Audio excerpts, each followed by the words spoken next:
Hey, what's up everyone? Welcome back to my channel. For those of you who are new, my name is Nikki and I'm a new grad nurse working in labor and delivery. I started this channel to share my journey becoming a fully functioning labor and delivery nurse, as well as share some of the things that I'm learning along the way. If you're interested in that, please consider subscribing to my channel. I would really appreciate that. And if you enjoy this video, make sure to hit that thumbs up button. So today I'm going to be talking about my plan on paying back my student loans, which so much money, but I don't want to be paying my minimum payments for years and years and years and paying back so much money in interest. So I decided to kind of be proactive against my student loans and to make a plan and to follow through and to pay off my loans as soon as I possibly can. So if you guys are in the same boat as me and have a lot of student loans, or even if it's not that much, and just want to hear about how I'm going about it and hear about ideas on how to kind of face this issue that so many people have today, just keep watching and let's get started.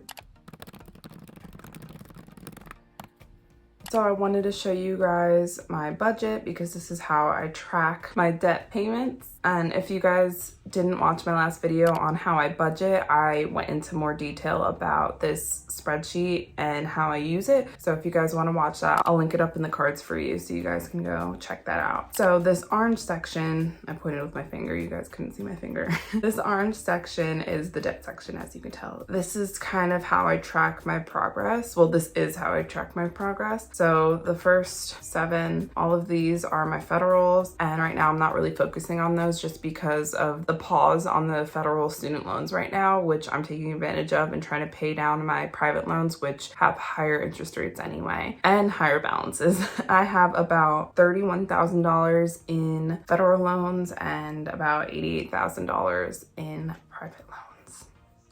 And the thing is about like choosing to be proactive in paying off your loans is you have to not, like, I am naturally an avoidant type of person. Like if it causes me stress, like I'll just avoid it. And I, like, you know, some people like can't sleep when they're stressed out. Like I sleep so much when I'm stressed because when you're sleeping, you're avoiding your problems. But what I've decided to do is to face my problems and stop trying to avoid everything, because that only puts it off, that only increases your anxiety, and that only makes the problem worse. So the first thing that you have to do in order to make a decision to pay off your loans in a certain amount of time and not just pay minimum payments for the rest of your life is face the problem and look at how much money you have and make a plan, which is the hardest part for me and for a lot of people just because of the whole avoidant thing.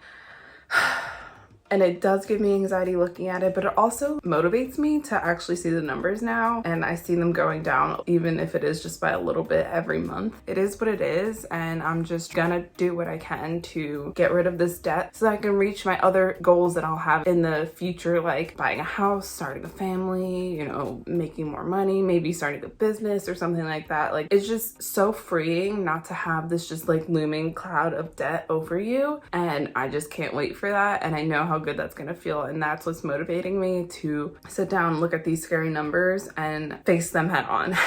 So there's 2 methods in paying off debt. The one that I chose to do is the Snowball method, which is what Dave Ramsey, if you know him, he's just a big like finance guy and gives a lot of advice on how you should manage your money. But he recommends using the Snowball method, and this method tells you to pay off your loans based on lowest balance to highest balance.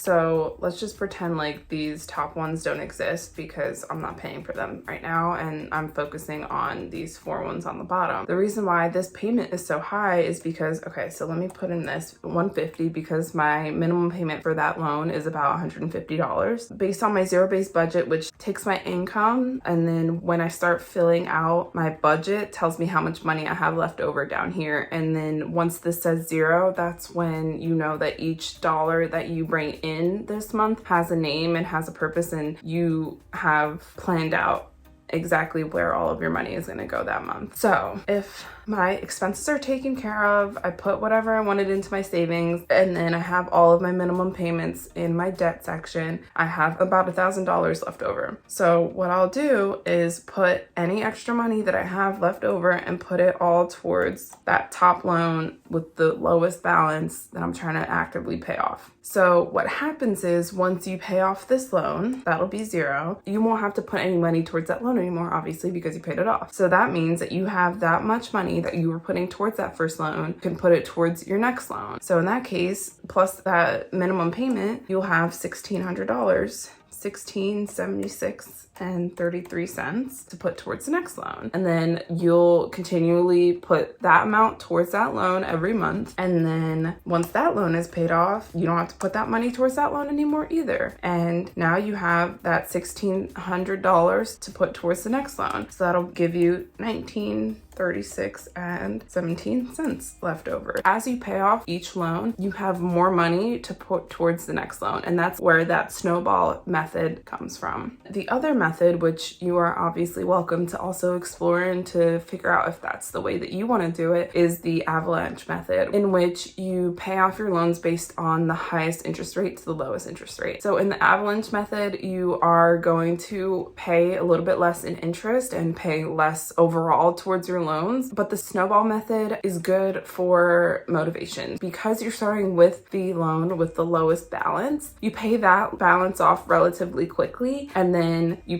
go towards the next loan. You have a lot of small wins along the way because as you pay off each loan, you'll have more money towards the next loan. And once you get to that bottom loan, that loan that has the greatest amount of money towards it, you're gonna have a lot more money each month to put towards that loan. And it kind of feels like it's going by faster because you pay off the smaller loans faster than you would if you paid off the loan with the highest interest rate, which for me and for a lot of people is the one that has a higher balance. So now that you guys know my method of how I'm paying off my loans, I just wanted to share some of the things that I'm doing in my everyday life to kind of make sure that I'm squeezing as much money out of my budget and putting it into my loans. So first of all is making my budget, like I keep saying, and that lets me set little goals for each category so that I don't overspend. And my category of overspending is always eating out because I love to eat, and laziness, honestly. I love to eat and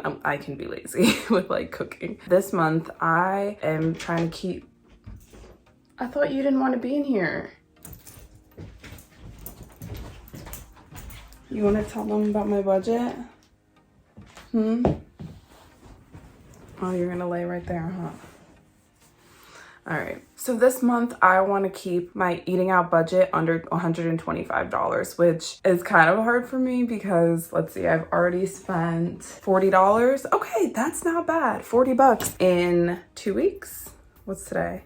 Yeah, the 16th. So 2-ish weeks. So we're halfway through the month, but we spent $40, which is honestly kind of amazing. I'm proud of myself, woohoo. Anyway, so $125, and honestly, that's kind of on the high side. Marissa, Lyda, who I mentioned in my budgeting video and who I learned a lot of my techniques from, spent I think $25 a month on eating out when she was working towards paying off her loans, which she already paid off, and I'm trying to be like her. I don't know if I could do $25 just because all right, listen, I can not go to Taco Bell on my way home. That is something that I have mastered now. But what I cannot do is say no to my friends when they're like, oh, do you want to go out for brunch? That's what I can't do. So $25 is just not possible. That's not even one brunch if you're getting a mimosa or two.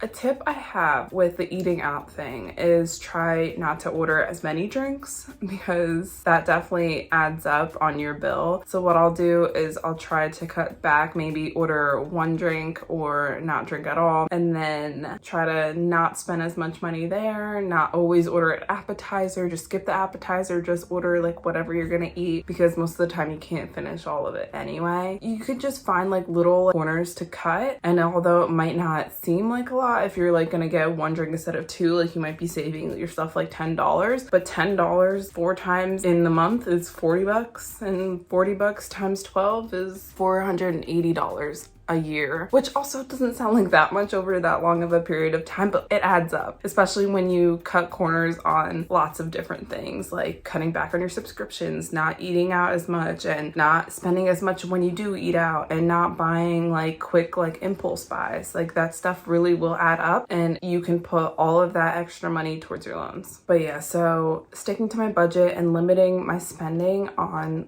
every day, every month things is one of the things that I did. The other other thing is I cut back on some of my subscriptions. So I looked at my subscriptions and I decided which ones I really needed and which ones I could kind of live without. First of all, I had Hulu without ads, which such a luxury and I miss it. But listen, I save, I don't know, like $4 or $5 on Hulu by watching ads, and yeah, it's annoying, but whatever. I used to have HBO. I used that to watch Game of Thrones and all their movies and their shows. I cut off that. So right now my only subscriptions are Apple Music, which I get the student rate because I still have a student email. So if you guys have one of those, you can get it for $4.99 instead of like $9.99. So I have Netflix, but that my sister pays for, and then I have Hulu and Disney Plus.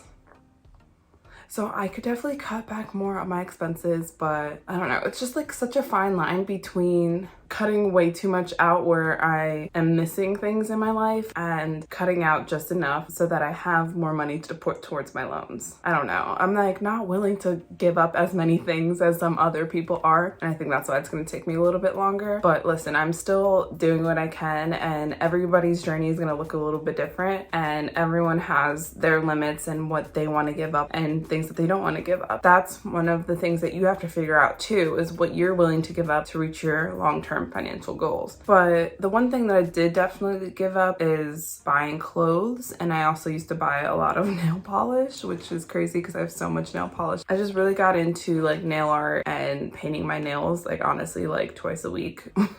That was like kind of my hobby for a while. It still is, but I realized that I don't need more stuff, so I stopped buying that kind of stuff. I also stopped buying clothes because, I mean, first of all, it's a pandemic. I'm not really going out as much anymore, which kind of works out, but also like I have clothes, and right now like I have so much that my closet is like overflowing. My drawers over there are overflowing, and what I'm gonna do is try to clean that out and figure out what I really need before I buy things that are just gonna sit in my closet with my other stuff. So my plan right now, because I'm definitely gonna need more summer clothes, is to clean out my closet and then get like basic items that are good quality that will last a long time, so that I don't have to keep buying like these like fast fashion items that are trendy and go out of style and that I would just be wasting my money on. So the point I'm trying to say there is to not give into like short-term wants that are going to get you farther away from your long-term financial goals of paying off your student loans. And that's what I have kind of switched my mentality to, and I'm still working on it. Like I said, there's still a lot of areas that I can spend a lot less money on. I'm still working on it. I'm just taking it 1 month at a time and just trying to pay it down little by little and just focus on my goal. I hope that you guys learned a little bit about debt and my debt-free journey, and maybe are gonna start thinking about how you're gonna be paying off your nursing school loans and whatever other debt that you have. I really love this topic and I'm pretty passionate about it. I'm really excited about just powering through this and being free of this like looming cloud of debt over my head. So if you guys have any questions or thoughts, make sure to leave them down below in the comment section and I'll get back to you guys. I would love to chat with you guys about this topic. It would be a lot of fun for me. I would love to hear more about you guys and what you guys are doing. Maybe you have some ideas for me, or maybe you learned something from my video. I would love to hear about that. So make sure to keep me posted and give this video a thumbs up if you enjoyed it. If you want to see more videos from me about nursing and learning how to be a nurse, as well as obviously the financial aspects of it, like my last 2 videos and all of the things about my journey as a nurse, make sure to subscribe to my channel so you don't miss another video from me. And with that, I'll let you guys go. Thank you so much for watching and I'll catch you guys next time. Bye.